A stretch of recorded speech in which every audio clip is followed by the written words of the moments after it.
Students, I am Shashi Verma and today we are going to read the second part of the lesson Sound of Music, and that part is for Bismillah Khan. That part is about the great work of Bismillah Khan, and the name is the Shehnai of Bismillah Khan. That is the second part of the Sound of Music. So let's start reading it. Emperor Aurangzeb banned the playing of a musical instrument called pungi, the royal residence, for it had a shrill, unpleasant sound. तो starting कहाँ से है? Starting है औरंगजेब के time से कि जो emperor king Aurangzeb थे, बैन मीन्स रोक लगा देना, उन्होंने एक म्यूज़िकल इंस्ट्रूमेंट जिसको पुंगी कहा जाता था, ये पिक्चर भी है यहाँ पर, पुंगी कहा जाता था, उसकी प्लेइंग पर रोक लगा दी गई थी, उसको बैन कर दिया गया था. कहाँ पर? इन द रॉयल रेजिडेंस, कि रॉयल रेजिडेंस में पुंगी नहीं प्ले की जाएगी. क्यों? For it had a shrill unpleasant voice, क्योंकि उसकी वॉइस श्रिल होता है, बहुत तीखी तेज़, अनप्लेजेंट होता है जो हमारे कानों को अच्छा ना लगे, दैट इज़ अनप्लेजेंट, कि उसकी जो साउंड थी वो श्रिल थी, तीखी थी और अनप्लेजेंट साउंड थी. और यहाँ पे जो फोर यूज़ हुआ है बच्चों, फोर यहाँ पे एज अ कंजक्शन यूज़ हुआ है. पुंगी became the generic name of redeem noisemakers. Generic होता है, this word generic means a name given to a class or a group, okay, group of as a whole. Generic mean for reeded noisemakers. Reeded होता है like pipe, गोल cylindrical shape, उसको readed कहते हैं. कि जो readed noise maker हैं, जो इस तरह के इंस्ट्रूमेंट्स को प्ले करते हैं, उसको एक जेनरिक नेम दिया गया है pungi. Few had thought that it would one day be revived, और कुछ ने कहा कि इसको किसी दिन चेंज किया जाएगा, रिवाइव यानी बदला जाएगा. A barber of a family, a barber of a family of professional musicians. एक प्रोफेशनल म्यूजिशियंस की फैमिली थी, और कौन सी फैमिली थी? उस फैमिली का ही एक बाबर था, नाई था, who had access to the royal palace, decided to improve the tonal quality of the pungi. जो कि रॉयल पैलेस, जो कि जिसकी एंट्री थी रॉयल पैलेस में, जो कि रॉयल पैलेस में आता जाता था, उसने डिसाइड किया कि वो पुंगी की टोनल क्वालिटी को, यानी इसको श्रिल कहा गया है कि पुंगी की जो साउंड है वो श्रिल साउंड है, तो इसकी टोनल क्वालिटी को, ये जो श्रिल साउंड है, इसको वो चेंज करेगा. He chose the pipe with the natural hollow stem that was longer and broader than the pungi. उन्होंने क्या किया, यहाँ से क्वेश्चन भी है तो इसको आप ध्यान से सुनिएगा, कि उसने एक पाइप चूज़ किया, एक नेचुरल होलो पाइप, जो नेचुरली अंदर से, होलो मीन्स खाली है, उसने एक स्टेम लिया जो कि पुंगी से थोड़ा सा ज़्यादा लंबा था और थोड़ा ज़्यादा उससे ब्रॉड था. And made 7 holes on the body of the pipe, और उस पाइप की बॉडी पर उसने क्या किया, 7 होल्स कर दिए. When he played on it, और जब उसने उसको प्ले किया, closing and opening some of these holes, उसके कुछ होल्स को क्लोज किया, ओपन किया, soft and melodious sounds were produced, और ऐसा करने से सॉफ्ट, बहुत ही मीन्स कानों को अच्छी लगने वाली, सॉफ्ट, और मेलोडियस मीन्स सुरीली, म्यूजिकल साउंड उसमें से प्रोड्यूस हुई. He played the instrument before royalty and everyone was impressed, क्योंकि ऊपर हमने बताया कि उसका रॉयल यहाँ पे था कि उसका रॉयल घराने में आना जाना था, तो उसने उन लोगों के सामने, रॉयलिटी मीन्स जो रॉयल ख़ानदान थे, फैमिलीज़ थी, उनके सामने, जैसे किंग्स की फैमिली है, उनके सामने उन्होंने इस इंस्ट्रूमेंट को प्ले किया और सभी उससे बहुत इम्प्रेस हुए। The instrument so different from the pungi, परंतु ये जो डिफरेंट था, ये जो इंस्ट्रूमेंट था जो इन्होंने, इस नाई ने बनाया, ये पुंगी से बहुत डिफरेंट था। Had to be given a new name, और उसको एक नया नेम देना चाहिए। एज अ स्टोरी गोज, अब यहाँ से हमारी स्टोरी शुरू होती है। Since it was first played in the Shah's chamber, और जो शाहज थे उनके चैम्बर में इसको फर्स्ट टाइम प्ले किया गया।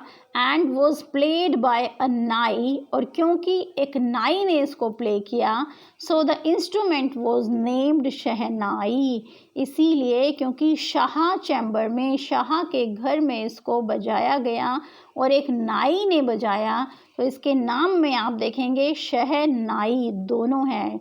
शाह से शह लिया है, नाई का नाई यहाँ पर लगा दिया है, तो इसीलिए इसका नाम शहनाई पड़ा।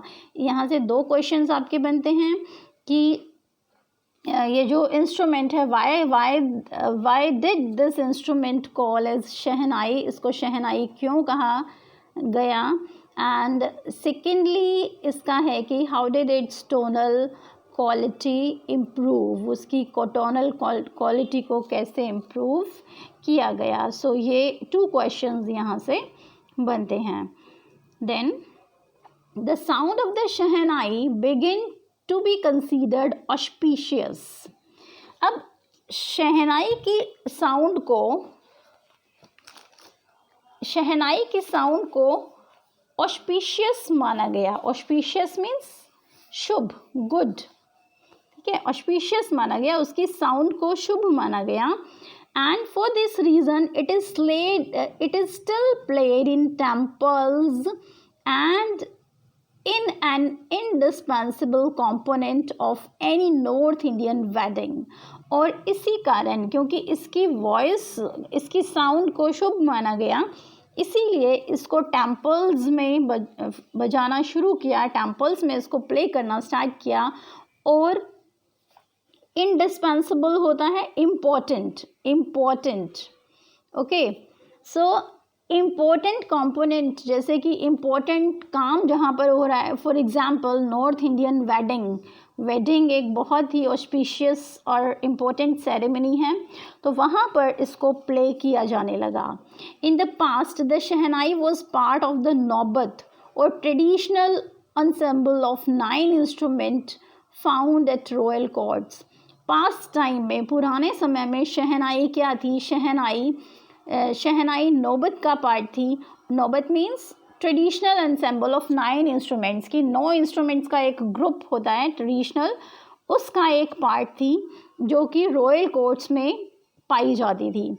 टिल रिसेंटली, परंतु अब, it was use only in temples and weddings, परंतु अब ये टेम्पल्स और वेडिंग्स में भी प्ले की जाती है। कहने का मतलब ये है कि पहले इसको केवल जो रॉयल कोर्ट्स थे वहीं तक सीमित रखा जाता था, वहीं पर ही इसको प्ले किया जाता था, बट बाद में उसको टेम्पल्स और वेडिंग्स में भी प्ले किया जाने लगा। और इसका क्रेडिट जाता है उस्ताद बिस्मिल्लाह खां को। So the credit for bringing this instrument on to classical stage goes to Ustad Bismillah Khan, और इसका क्रेडिट, इस इंस्ट्रूमेंट को इस स्टेज पर लाने का क्रेडिट उस्ताद बिस्मिल्लाह खां को जाता है। देन एज अ 5-year-old, अब ये कहाँ से स्टार्ट हुआ वो बताया गया है। As a 5-year-old Bismillah Khan played gilli danda near a pond in the ancient state of Dumraon in Bihar. जब बिस्मिल्लाह खां 5 years के थे तो वो बिहार के दुमराह स्टेट में, एंशियंट स्टेट है दुमराह, वहाँ पर वो गिल्ली डंडा खेल रहे थे। He would regularly on to the nearby Bihar ji temple, जो कि बिहार जी टेम्पल के नज़दीक था, to sing the Bhojpuri Chaita, at the end of which he would earn a big laddu weighing 1.25 kg, a prize given by the local महाराजा। कि वो वहाँ पे Bhojpuri temple में चैतई होता है, एक भजन होता है, बिहारी जी का।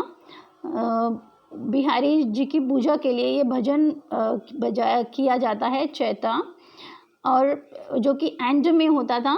तो वहाँ पर जब वो रेगुलरली वो वहाँ पर जाते थे, क्योंकि एंड में 1.25 kg का एक लड्डू होता था और वो उन्हें मिलता था, एंड जो कि लोकल महाराजा वहाँ के जो थे वो देते थे।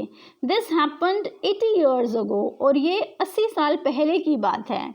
And the little boy has travelled far to earn the highest civilian award in India, the Bharat रत्न।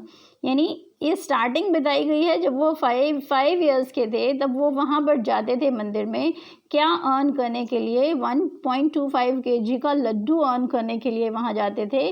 परंतु अब 80 साल के ट्रेवल, 80 years के ट्रेवल के बाद ये बॉय इतनी दूर पहुँच गया है, कहाँ तक, जहाँ पर उसको इंडिया का हाईएस्ट सिविलियन अवार्ड ऑनर किया गया है, and that award was Bharat Ratna, और उस अवार्ड का नाम है Bharat Ratna, and this is the highest civilian award. Then born on 21 1916, Bismillah belongs to a well-known family of musicians from Bihar. Bismillah का बर्थ हुआ था 21 मार्च 1916 को, एक बिहार की म्यूजिशियंस की फैमिली ही थी, उसमें हुआ था, well known family of musicians. His grandfather Rasool Bakhsh Khan was the shehnai nawaz of the Bhojpur kings court. उनके जो ग्रैंडफादर थे, दादा थे, जिनका नाम रसूल बख्श खां था, वो शहनाई नवाज थे भोजपुर किंग्स कोर्ट में। हिज फादर पैगंबर बख्श, उनके फादर का नाम था पैगंबर बख्श, एंड अदर पैटर्नल एंसेस्टर्स, और उनके पिता की तरफ के, पैटर्नल मीन्स फादर साइड के जो एंसेस्टर्स थे, were also great shehnai players, और वो भी ग्रेट शहनाई प्लेयर्स थे। मीन्स इनका जो बैकग्राउंड था वो सारा शहनाई प्लेइंग का ही रहा है। इनके फादर, ग्रैंडफादर दोनों ही, और ancestors too, both used to play shehnai in the royal courts. So the young boy took to music early in life. So ये जो young boy है, यहाँ पे इनकी पिक्चर मैं आपको दिखाना चाहूँगी। You can see here these are the young pictures of the young boy, young Bismillah Khan. So boy took to music early in life. इनकी लाइफ में म्यूज़िक बहुत पहले से ही, जब वो यंग थे तभी से ही आ गया था। At the age of 3, when his mother took him to his maternal uncles, जब वो 3 साल के थे तो उनकी मदर उनको मैटरनल अंकल्स यानी मामा के घर लेके गए, जो कहाँ पर था, बनारस में, और जिसको अब वाराणसी कहा जाता है। So Bismillah was fascinated means attracted watching his uncles practice the shehnai. So जब उसके अंकल प्रैक्टिस करते थे शहनाई प्लेइंग की, सो उसको देखकर वो बहुत फैसिनेट हुए, अट्रैक्ट हुए। Soon Bismillah started accompanies his uncle Ali Baksh to the Vishnu temple of Banaras, where Baksh was employed to play the शहनाई। और जल्दी ही वो अपने अंकल को अकम्पनी करने लगे, उनके साथ जाने लगे। कहाँ पर? विष्णु टेम्पल, बनारस के विष्णु टेम्पल में, जहाँ पर बख्श जो हैं, उनके जो मामा थे, वो एम्प्लॉय थे शहनाई प्लेइंग का, वो वहाँ पर काम करते थे। अली बख्श वुड प्ले द शहनाई, वो वहाँ पर शहनाई बजाते। And Bismillah would sit captivated for hours on and. Captivated होता है कैप्चर्ड, प्रभावित होना, वहीं पर ही चिपक के बैठे रहना। सो बिस्मिल्लाह वहाँ पर घंटों बैठकर, एंड तक बैठकर उनको सुनते रहते थे। Slowly he started getting lessons in playing the instrument, और जल्दी ही धीरे धीरे उन्होंने इस इंस्ट्रूमेंट को बजाने का लेसन्स लर्न करना स्टार्ट किया, यानी सीखना, प्लेइंग कैसे करना है वो सीखना स्टार्ट किया. And would sit practising throughout the day, और पूरा दिन बैठकर वो उसकी प्रैक्टिस करते थे. For years to come the temple of Balaji and Mangala Maya and the banks of the Ganga became the young apprentice favorite haunts. और सालों की प्रैक्टिस से, और कहाँ पर उन्होंने प्रैक्टिस की, टेम्पल ऑफ बालाजी, बालाजी के टेम्पल में, मंगला माया भी एक टेम्पल है वहाँ पर, और दूसरा गंगा रिवर बैंक्स होता है किनारा, गंगा रिवर के बैंक्स पर, किनारे पर बैठकर उन्होंने प्रैक्टिस की. And these places became the young apprentice, apprentice होता है practice, favourite haunts means favourite places, where he could capture practice in solitude, solitude होता है लॉनली, जहाँ पर वो अकेले बैठकर, एलोन अकेले बैठकर घंटों प्रैक्टिस करते थे. The flowing waters of Ganga inspired him to improvise, और गंगा का बहता हुआ पानी उन्हें इंस्पायर मीन्स मोटिवेट, उन्हें मोटिवेट करता था अपनी प्लेइंग को इम्प्रोवाइज करने के लिए. एंड इन्वेंट रागाज, और वो नए नए राग इन्वेंट करते थे, that were earlier considered to be beyond the range of the shehnai, जो कि बाद में ये माना गया कि वो शहनाई की रेंज से भी परे के राग थे. ओके, सो उन्होंने कई राग भी इन्वेंट किए. So at the age of, wait a minute, at the age of 14, जब वो 14 years के थे, बिस्मिल्ला accompanied his uncle to the Allahabad music conference. जब वो 14 years के थे तो वो अपने अंकल के साथ एक इलाहाबाद म्यूज़िक कॉन्फ्रेंस में गए. At the end of the recital, Ustad Fayaz Khan patted the young boy's back and said, और एंड में क्या हुआ, फयाज उस्ताद खां हैं, पैट होता है थपथपाना, उसने इस यंग बॉय के बैक पर, उसकी पीठ को थपथपाया और कहा, work hard and you shall make it, कि मेहनत करो और तुम कुछ ना कुछ कर सकते हो.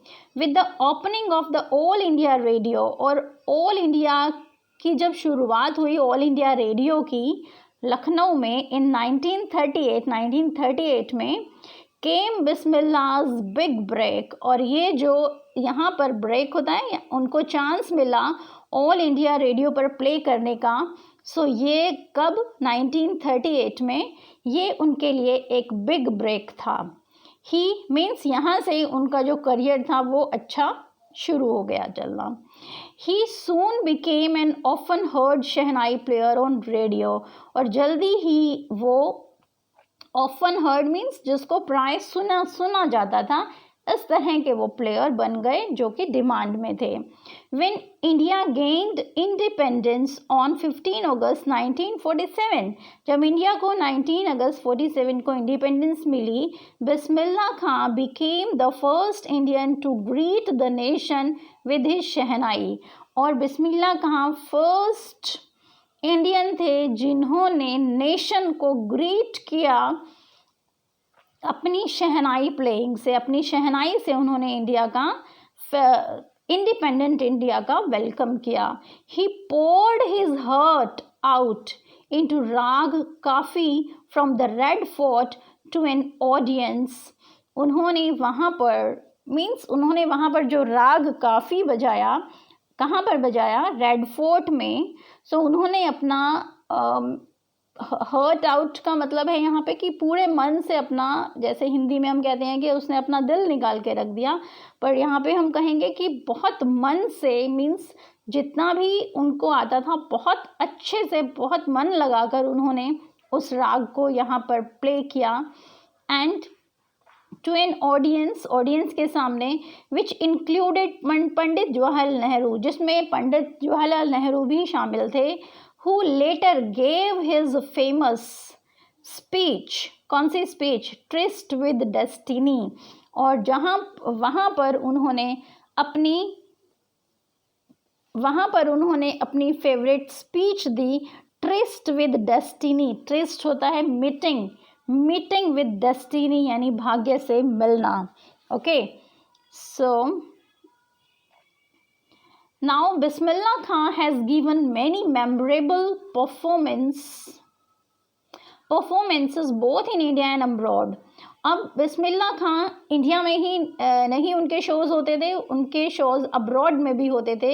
His first trip abroad was to Afghanistan, और उनका फर्स्ट ट्रिप था अब्रॉड का, अब्रॉड होता है विदेश, फॉरेन का, वो अफ़गानिस्तान का था। वेयर किंग जाहिर Khan was so taken in by the maestro that he gifted him priceless Persian carpets and other souvenirs। जहाँ पर किंग जाहिर खान थे, वो इतने ज़्यादा उनसे प्रभावित हो गए कि उन्होंने उन्हें प्राइसलेस पर्शियन कारपेट्स गिफ्ट किए और अदर सुविनियर्स, सुविनियर्स होता है गिफ्ट्स, और उन्होंने दूसरे ऐसे गिफ्ट्स, मेमोरी गिफ्ट्स होता है यादाश्त, वो उन्होंने उसको दिए। The king of Afghanistan was not the only one to be fascinated with Bismillah Khan, और केवल जो किंग ऑफ अफगानिस्तान हैं वो ही केवल बिस्मिल्लाह खां से प्रभावित नहीं थे। फैसिनेटेड मीन्स अट्रैक्टेड, वही केवल अट्रैक्टेड नहीं थे। Film director Vijay Bhatt was also impressed after hearing Bismillah play at a festival that he named a film. और एक फेस्टिवल में विजय भट्ट एक फिल्म डायरेक्टर थे जो कि उनकी प्लेइंग शहनाई सुनकर बहुत ज़्यादा इम्प्रेस हो गए, और जिसके लिए उन्होंने एक फ़िल्म बनाई। इस इंस्ट्रूमेंट के ऊपर ही उन्होंने फिल्म बनाई और नाम रखा Goonj Uthi Shehnai. The film was a hit, और फिल्म हिट गई, and the one of Bismillah Khan's composition, और उसमें बिस्मिल्लाह खां की एक कॉम्पोजिशन भी उन्होंने रखी। जो गाना है ये, this is one of the favourite songs of me also. दिल का खिलौना हाय टूट गया, कोई लुटेरा आके लूट गया। Turned out to be a nationwide chart buster, और ये मूवी चार्ट बस्टर यानी कि नेशन वाइड बहुत हिट मूवी है गई थी। Despite this huge success in the celluloid world, celluloid होता है ओल्ड फैशन्ड, कि इस ओल्ड फैशन्ड वर्ल्ड में ये एक ह्यूज सक्सेस था। Bismillah Khan's venture in film music were limited in two, पर बिस्मिल्लाह खां का जो वेंचर था म्यूज़िक था वो केवल 2 ही मूवीज़ में लिमिटेड रहा। विजय भट्ट्स गूंज उठी शहनाई एंड विक्रम श्रीनिवासन कन्नड़ा वेंचर, एक कन्नड़ मूवी उन्होंने बनाई, सनाधि अपना, and I just can't come to terms with the artificiality and glamour of the film word, he says with emphasis। और उन्होंने इस बारे में बिस्मिल्लाह खां ने क्या कहा, उन्होंने कहा कि ये जो फिल्म की आर्टिफिशियलिटी और ग्लैमर वर्ल्ड है फिल्म वर्ल्ड का, मैं इसमें नहीं आ सकता। ही सेज विद एम्फेसिस, उन्होंने बहुत एम्फेसिस डालते हुए इस बात को कहा। Then awards and recognition came thick and fast, और अब उनको और ज़्यादा अवार्ड्स और रिकॉग्निशन मिलने लगे। Bismillah Khan became the first Indian to be invited to perform at the prestigious Lincoln Center hall in the United States of America. So United States of America में prestigious Lincoln Center hall है, वहाँ पर performance के लिए उनको invite किया गया, और वो फर्स्ट इंडियन थे जिनको इनवाइट किया गया था फॉरेन की तरफ से, अमेरिका की तरफ से।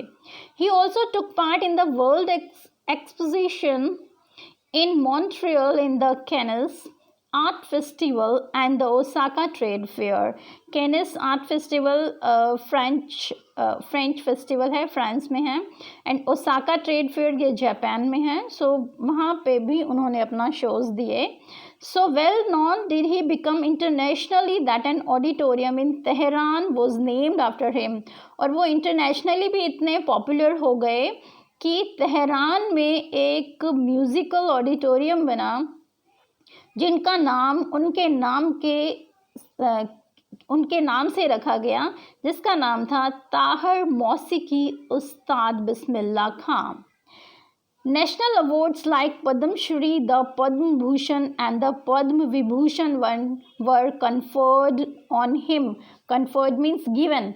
और ये तीनों award and these all are the highest civilian award.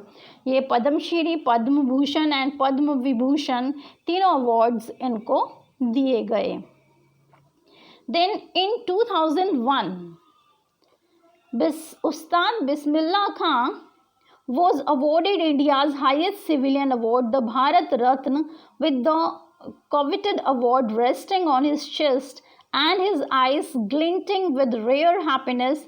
He said, "All I would like to say is, teach your children music. This is Hindustani's richest tradition. Even the West is now coming to learn our music." So, जब उन्हें 2001 में उनको India का highest civilian award दिया गया और ये award लेते हुए, जो कि एक इम्पॉर्टेंट अवार्ड था, एक प्रेस्टिजियस अवार्ड था, भारत रत्न अवार्ड, उनकी आईज़ जो हैं वो शाइन कर रही थी हैप्पीनेस से. और वहाँ पर उन्होंने कहा कि टीच योर चिल्ड्रन, कि अपने बच्चों को म्यूज़िक सिखाओ और हिंदुस्तानी, क्योंकि ये जो म्यूज़िक है वो हिंदुस्तान का रिचेस्ट कल्चर ट्रेडिशन उसके अंदर है. और अब west is now coming to learn our music. West का मतलब यहाँ पे फॉरेन से है कि अब फॉरेनर्स भी हमारा म्यूज़िक सीखने के लिए आने लगे हैं. In spite of having traveled all over the world, पूरे वर्ल्ड में ट्रैवल करने के बावजूद भी Khan Sahab, as he is fondly called, जैसे कि उन्हें प्यार से कहा जाता था, खान साहब is exceedingly fond of Banaras. Fond होता है प्रिय होना, प्यारा होना, अच्छा लगना. बनारस एंड डुमराव, वो बनारस और डुमराव को बहुत ज़्यादा पसंद करते थे. And they remain for him the most wonderful towns of the world. और दुनिया के सबसे वंडरफुल टाउन उनके लिए थे. कौन से? बनारस और Dumraon. A student of his once wanted him to had a shehnai school in the USA.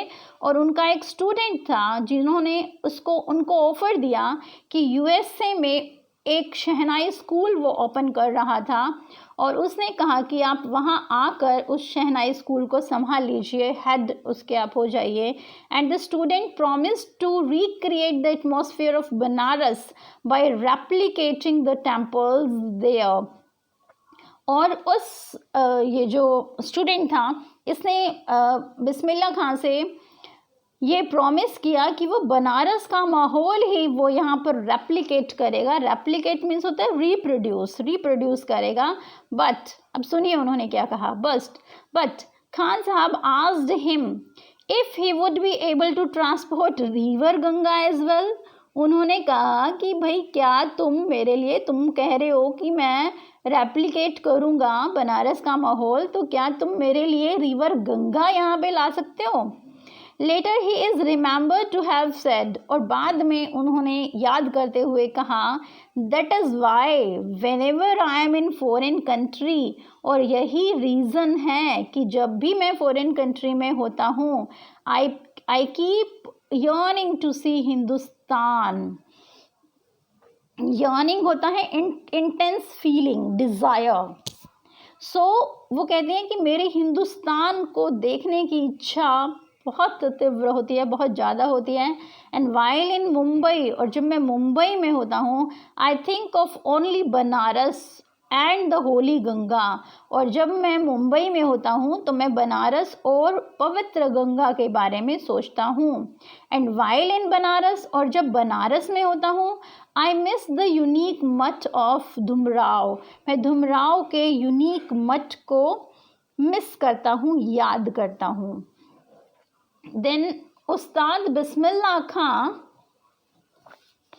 Khan's life is a perfect example of rich cultural heritage of India, one that effortlessly accepts that a devout Muslim like him can very naturally play the Shehnai every morning at the Kashi Vishwanath temple. अब क्या कहा गया इनके बारे में कि जो उस्ताद बिस्मिल्लाह खां हैं वो एक परफेक्ट एग्जाम्पल हैं एक rich cultural heritage of India के। हेरिटेज होता है धरोहर, इम्पॉर्टेंट थिंग जिसको हम हमेशा संभाल कर रखना चाहते हैं। तो बिस्मिल्लाह खां भी इंडिया के लिए एक रिच कल्चरल हेरिटेज है, वन दैट एफर्टलेसली एक्सेप्ट, कि कोई भी इसको एक्सेप्ट करेगा कि वो एक डिवोटेड होता है, कि एक किसी भी धर्म के लिए डिवोट होना, कि वो एक हम कहेंगे कि जिनका मुस्लिम धर्म में पूरा, क्योंकि वो मुस्लिम थे, खान थे, तो पूरा उनका डिवोशन था कुरान की तरफ। तो वो एक डिवोटेड मुस्लिम थे, पर मुस्लिम होने के बाद भी वो हर मॉर्निंग काशी विश्वनाथ टेम्पल में शहनाई प्ले करते थे। सो हिंदू या मुस्लिम होने से पहले हम सब क्या हैं? सबसे पहले हम इंसान हैं। तो वो एक बहुत सुंदर और बहुत अच्छे इंसान भी थे। तो उस्ताद बिस्मिल्लाह खां passed away on 21 August 2006 at the age of 90 after a prolonged illness। और 21 अगस्त 2006 को 90 ईयर्स की एज में लंबे समय तक बीमार रहने के बाद उस्ताद बिस्मिल्लाह खां दुनिया को छोड़ गए। He was given a state funeral, उनको स्टेट फ्यूनरल दिया गया, and government of India declared one day of national morning. Morning होता है, अब यहाँ पे भी देखो मॉर्निंग है और यहाँ पे भी है। इस मॉर्निंग का मतलब है सुबह, ठीक है। इस मॉर्निंग का मतलब है टू शो सैडनेस, दुख प्रकट करना, टू शो सोरो, अपना दुख प्रकट करना। तो नेशनल मॉर्निंग यानी उनकी डेथ पर दुख प्रकट करने के लिए एक दिन जो है वो छुट्टी की गई और मॉर्निंग डे शोक बनाया गया। सो ये एक उनका इंटरव्यू है, उसके दौरान ये कभी रीडर डाइजेस्ट अक्टूबर 2005 का एक क्लिप है ये, जहाँ पर उनसे एक क्वेश्चन पूछा गया और उन्होंने क्या आंसर किया। देखिए, शेखर गुप्ता ने पूछा, when partition happened didn't you and your family think of moving to Pakistan, क्योंकि वो पाकिस्तान के थे। तो उनसे ये पूछा गया कि जब पार्टीशन हुआ 47 में, तो आप और आपकी फैमिली ने पाकिस्तान जाने के लिए क्यों नहीं सोचा। तो बिस्मिल्लाह खां ने आंसर दिया, गॉड फॉरबिड मी, कि भगवान मुझे माफ़ करे, लीव बनारस, बनारस को छोड़ना, नेवर, कभी नहीं, वेंट टू पाकिस्तान वंस, वो कहती हैं कि मैं एक बार पाकिस्तान गया था, I crossed the border just to say, मैंने बॉर्डर क्रॉस किया था केवल ये कहने के लिए कि I have been to Pakistan, कि मैं पाकिस्तान में हूँ। I was there for about an hour, वो कहते हैं मैं 1 घंटे के लिए वहाँ पर रुका। आई सेड नमस्कार टू पाकिस्तानीज़, वो कहते हैं मैंने पाकिस्तानीज़ को नमस्कार किया, एंड सलाम वालेकुम टू द इंडियन, और वहाँ पे जो इंडियंस थे उसको मैंने सलाम वालेकुम कहा। I had a good laugh, और फिर वो हंसे ये सब करके। सो मीन्स कि उनके मन में या उनको लेकर ऐसा कुछ नहीं था कि हिंदुस्तान है, पाकिस्तान है, उनके लिए इंडिया ही उनका देश था, और जिसमें उन्होंने पूरे डिवोशन से अपना काम किया, और पूरा नेशन, पूरा देश उनकी डेथ पर उनको एक ट्रिब्यूट देता है। Okay, this is about the sound of music part 2। This is the story of Ustad Bismillah Khan. I hope you understand this story, students. Thank you.